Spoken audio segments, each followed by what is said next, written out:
Assalamu alaikum. So we're gonna clean this out. This AC unit is disgusting. Look at all this dirt and mulch buildup. First things first, electricity. Make sure you turn it off.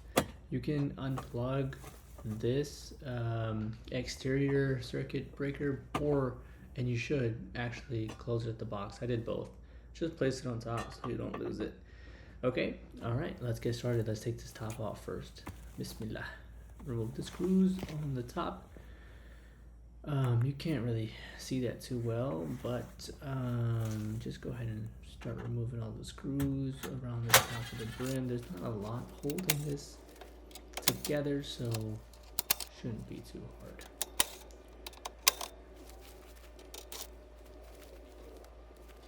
Yeah, then when you open it up, you'll see you gotta be a little careful because there's these wires that run along the side, and you don't want to get those pinched or damage those.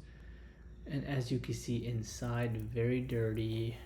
You see all that muck up in there, and you see that wire that I'm barely keeping alive. Just be careful with that. I have mine just rested up against this side. But yeah, let's get at it. The first thing we're gonna do is take a vacuum and clean out as much of this muck along the sides and inside as we can. The easiest way to do that for me was to get a little shop vac and get inside and really get around the corners and clean it up as best as I could.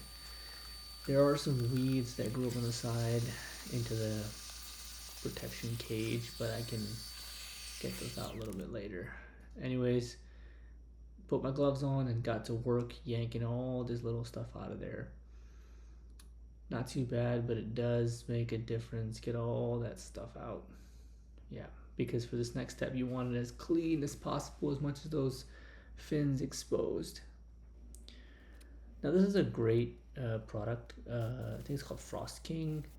It's a quick spray foam that's made for these AC units. You just spray inside and outside. So as you noticed before, my AC unit was double walled, so I wanted to make sure that I really got this cleaner on the inside and the outside.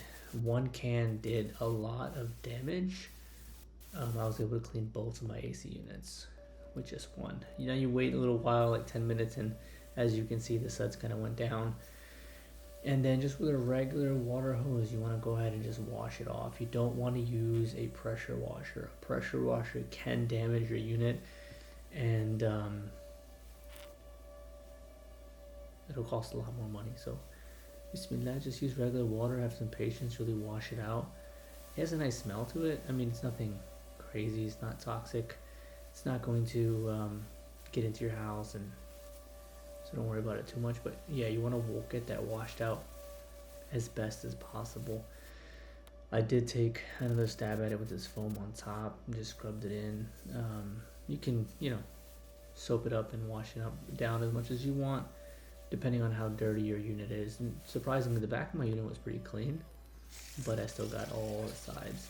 For the bottom, I did kind of use a more aggressive water just to get all of the dirt loose, and then just a nice little wipe down for the fins and the top of the unit. This was a little bit of a pain getting that little cage in, because that cage does need to line up with the screw holes or else it will not close properly. But I was able to finagle it up, and yeah, here I'm just gonna give it a quick wipe down and put the screws back into the unit. So yeah, a little bit of work and just kept the screws kind of screwed up together. I mean, it took all in all maybe a half hour. At the end, you want to make sure you reconnect the electricity. Alhamdulillah. That was the prayer hands that I threw up. Plug that in, nice and secure, close that, and we should be good to go. Alhamdulillah, this simple cleaning really reduced the temperature in the house about 10 degrees. So I'm grateful, and hopefully that saves some money and makes this more efficient.